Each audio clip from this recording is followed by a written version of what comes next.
Hi guys, welcome back to episode 8 of the Kelner Chronicles. And today we're going to have a look at my top 10 favorite Filipino foods.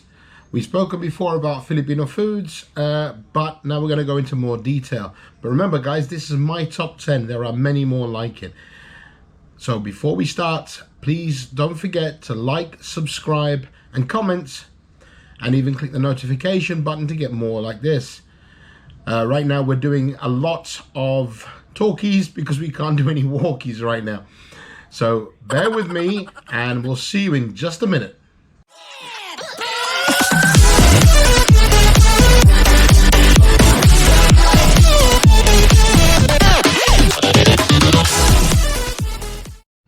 Hi guys, welcome back to the Kelner Chronicles, episode 8. My favorite Filipino foods and dishes. Okay, I've chosen 10 that I believe would work well with the Western palate. There's a lot of Filipino foods that a lot of Westerners would not like and probably would not adapt to very well. However, these ones I'm sure you would. So if you're a Western individual, you've never tried Filipino food, it might be worth taking note. Secondly, I've added in a couple of my least favorite Filipino foods, and for good reason, which I'll explain later. But while I was watching this video, if you find it informative and you want to know more about Filipino foods, please like, subscribe and share and make a comment. Let me know if you want to see more of the same, and I will add in other more unusual Filipino foods, and I'll see if I can add them to a list. Okay, but for right now, we're going to go with my personal top 10. These are foods that I absolutely adore, and I eat a lot when I'm home in the Philippines. Most Filipinos may not agree with me because they have different tastes, and they may say, oh yeah, okay, he's chosen the basic one. But remember, I'm choosing these for the Western palate. So here we go. Let's start with number 10, bangus. Bangus is known in English as milkfish. Okay, this is a very sustainable fish. It's farmed locally in big giant fish ponds. Okay, they are from their smallest things like little prat fish, and they are grown and fed and produced, and literally their yield is quite great. I've seen some of these fish farms and they are huge. A friend of mine, his vlog, actually, he went to a fish farm with his missus. If you go to the Risotto family vlog on YouTube, I'll try to put a link in the description below. He actually has a really good video on Bangus fish farming, and it's really cool to see the yield. We're looking at, I think it's 4 tons, he said, or 2 tons or something, of fish in small ponds. And you can see how they actually farm them and catch them. I mean, they're bred and they're fed and they're looked after, but it's sustainable. And it's not as if they're taken it out of the sea. So literally, this is really, really good stuff. Now, bangus isn't exactly my favorite. It's a very bony fish, and it's usually fried and had with rice and other things for breakfast. But I do like it. Occasionally, I will have a craving for it. So yeah, I wouldn't say it's my favorite, but it's nice. Okay. So let's move on to longanisa and chorizo at number 9. Okay. Longanisa, chorizo. 2 different types of sausages, but they are sausages nonetheless. They are a bit sweet. They're not as savory as they could be, but they're a bit sweet. For the Western palate, that is. Excuse me. For the Western palate. But nevertheless, they're meaty and tasty and nice. Now, that's normally served with rice and fried eggs and sauces for breakfast. Normally, on our first couple of days in Manila, my wife and I will go down to a local eatery, if you wish, and we will have either bangus or we will eat longanisa with chorizo. And, it's not too heavy, but it's nice and filling. It's enough to get your day started. I'm not a big breakfast guy, but if I'm in the Philippines and I'm going to be moving around a lot, It's worth having something in my belly. Okay, we're moving on to number 8, kinilaw. Now, kinilaw is a real favorite of mine, absolute real darling of a fish.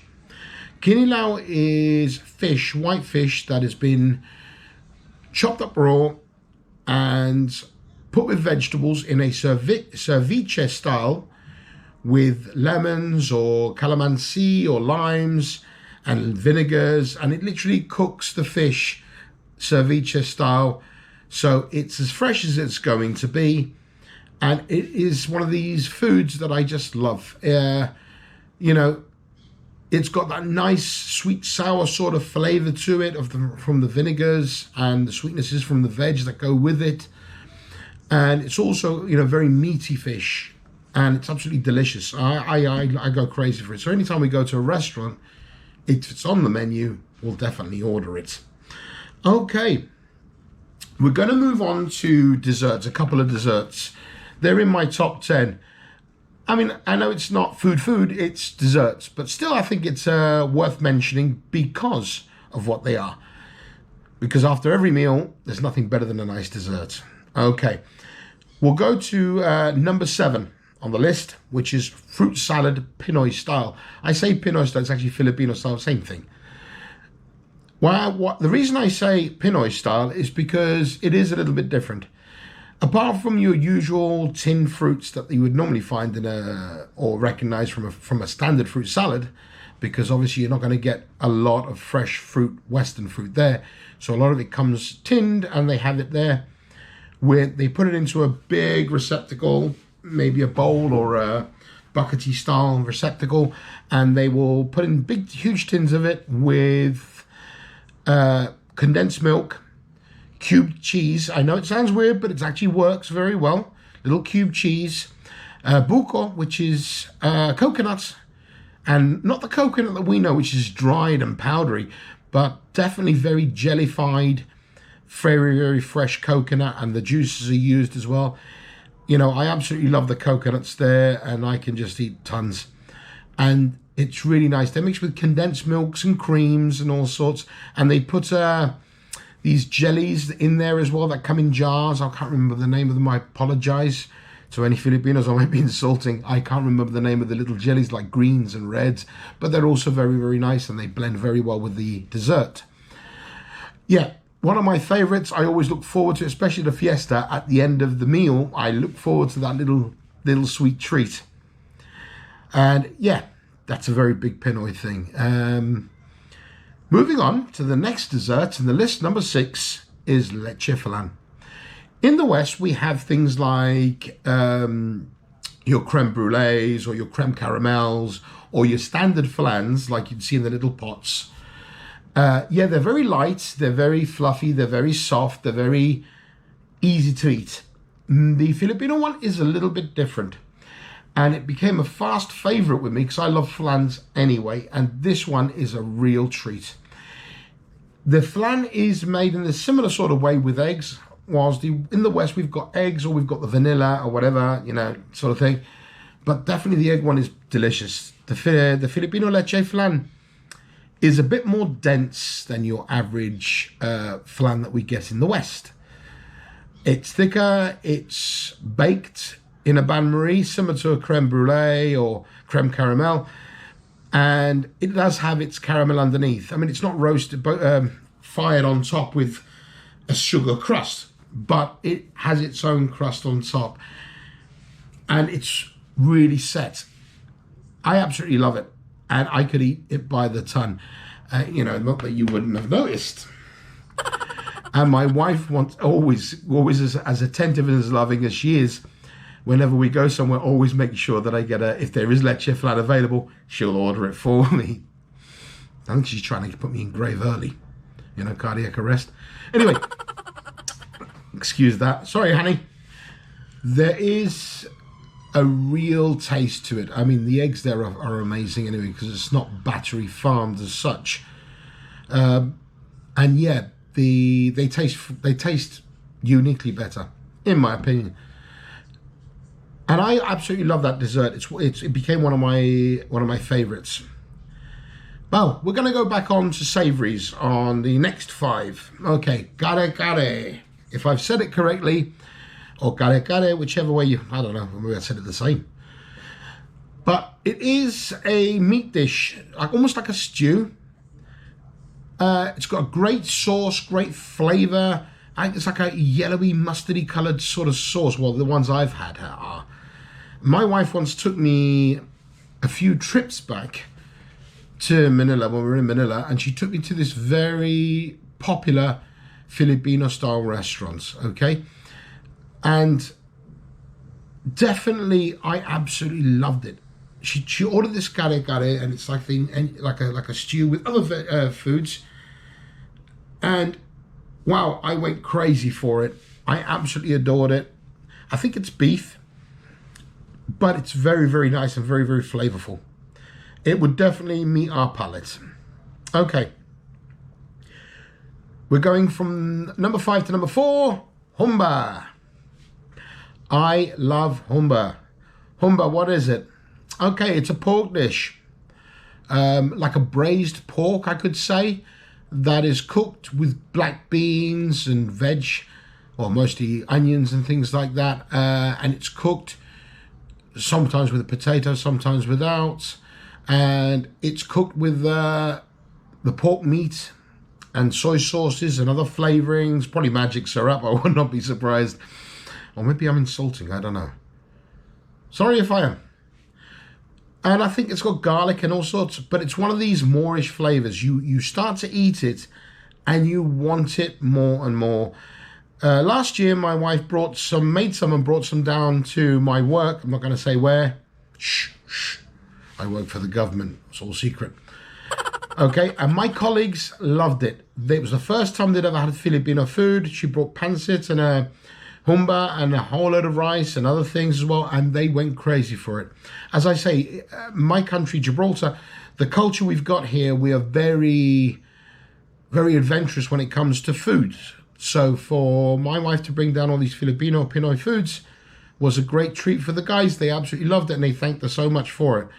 For me, that's a real pride thing. Okay, moving on from Humber to number 3, one of my favorite comfort foods of all time. Especially in the winter in Gibraltar, it's amazing. Lugao. Lugao. Now, this is a food which we can all recognize in the West as well. It's chicken and rice, but not dry. This is almost like a soup or a stew. It's not, it's not dry. It's not hard. It's actually very, very watery or liquidy, soupy, shall we say. It's one of these comfort foods because my wife puts ginger and stuff in it. So it has a lot of flavor, and the chicken's amazing. And it's cooked the same way you would a stew or a soup. And if it's done right, I've had a couple of goes at making it. It's not been too bad. Maybe the Filipinos won't like it. But it is one of these comfort foods that makes you feel good on a very dull day. For me, it's one of those flavors that I absolutely adore. And that's why it's at number 3. Moving on to number 2. Pansit. My wife knows I am a sneaky little bugger. When she's cooking pansit, I would go in there and steal some. Yes, me. I'm a bad boy. I shouldn't do it, but I do. Pansit is like a thread rice noodles, and it's lightweight in its texture. I believe these ones, bihon, golden bihon, I think are the type that they use, if I'm not mistaken. I know my wife's got this in there, or it's very similar, or one similar to this. It's like vermicelli or angel thread angel noodles, or whatever they call them. And it's usually cooked with pork or chicken or all sorts. I suppose the meat doesn't really matter. It all depends on how you want to cook it. I'm not sure. I'm not an expert. But it's cooked with vegetables, and it's a bit like I could relate it to should we say, a Filipino stir fry to some degree. And it's cooked with soy sauce and that, and the flavors are just amazing. And it's one of those meals that I could eat more and more and more of. And it's just, how can I put it? It's simple, it's effective, it has a lot of flavor, and it really does the trick. So if you're hungry and there's some about, So easy to eat and so nice and so filling. But it's not heavy, and that's the good thing about it. It's what I love about it. It's just not heavy. Okay, now we're going to my actual favorite of all time, Lechon. Lechon is a young pig, not a piglet, but a young pig. I think under a year, if I'm not mistaken. If I'm wrong, please comment. I think it's about a year or so. Not sure about the exact breeding time or growing time. It's generally between, I'd say between 30 and 45 kilo, flavor-wise. Sorry, flavor. In weight. My apologies. But these pigs are roasted. They're usually cleaned, properly cleaned. I mean, I've never seen anything done so well in my life. No hairs at all. This thing is literally scraped clean and cleaned really well. They use every part of the different things, which at some point I will discuss at a later time. But it's done in such a way where the skin, when it's roasted on open fire, skewered with a big bamboo skewer, roasted on an open fire of generally palm leaves and coconut husks, and it's cooked for hours. Generally, they stuff it with garlic and herbs and spices and leaves and all sorts of wonderful things, adding to the flavor. And when it's cooked, it literally falls off the bone. Not only is the crackling of the skin almost like glass, and it's got the best flavor ever, the meat will just fall off the bone, and it's very easy just to cut that meat away. So yeah, that's generally served in every party, celebration, festival, festivities, birthdays, even, sad to say, funerals, but it is their culture. So yeah, I mean, that is a wonderful thing, and it's one of my favorites. So now we're going to hit the two of my least favorites. Okay, the second and least of my worries is dried fish. Filipinos are very big on dried fish. To our Western palates, not so much. Okay, the problem with dried fish is, unlike the dried fish in Spain, like bacalao, dried bacalao, which is cod, it's much, much more smelly. So when they do reconstitute the actual dried fish, when they cook it, the smells are astronomical, and I can't tolerate them. I really don't like them. Not for any other reason, but they're very, very strong smells, and it puts me off. If my wife's cooking in the dirty kitchen, I can pretty much tolerate mild smells. But if she's cooking in the main kitchen, by the way, dirty kitchen in the Philippines is not a dirty kitchen as the name provides. It just means an outdoor kitchen. Yeah, but cooked inside, I will leave the house immediately and I will get out of there. I will get out of Dodge real quick. The smell will put me off. It will make me feel a bit queasy. But to the Filipino palates, they absolutely love it. And I can't knock that because that is their tastes. They're used to these smells and they accept it. For us on the West, we wouldn't be used to this at all. So just be wary of that one. My wife buys, should we say, the freshest, if you can say freshest version of dried fish that I know of. She makes me drive her to a regional area where the fishermen are, and she'll go to the local vendors who are drying fish at that point, and she'll get the most recent dried fish that she can. She'd rather do that than go to the markets, because the markets, you don't know how long they've had them. So my wife likes to have it as fresh as she can, as well as bananas and God knows what. But that's definitely how she does it. Now, my least favorite of all. Dun, dun, dun. Balut. Balut. Okay, what can be said about balut? Another delicacy of the Philippines. The Filipinos love it, and they go out at night and they sit at these little balut stalls and they will eat together with the family. I can't do it.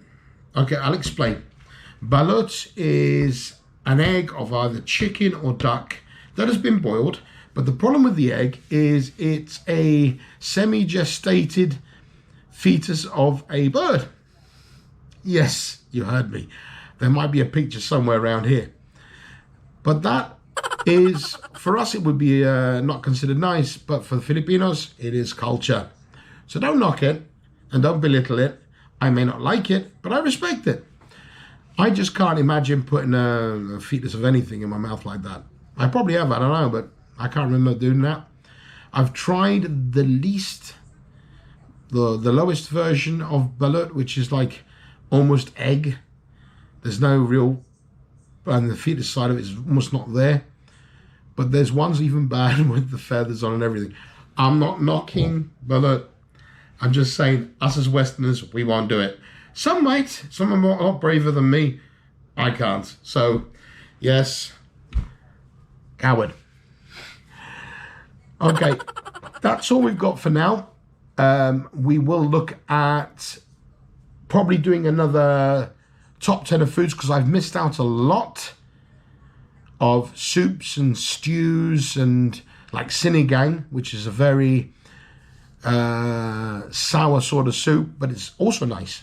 And I would like to do another top 10 of these. So if you like what you've seen so far and you want to put any comments, please put comments. Maybe I haven't explained things correctly or something. Yeah, let me know. And if you like what you've seen, you want to see more, like, subscribe, and comment. Hit the notification button for more of the same. You'll get notified as soon as another video comes up. But yeah, thank you for watching. Thank you for spending time with me, Perry, at the Kellner Chronicles.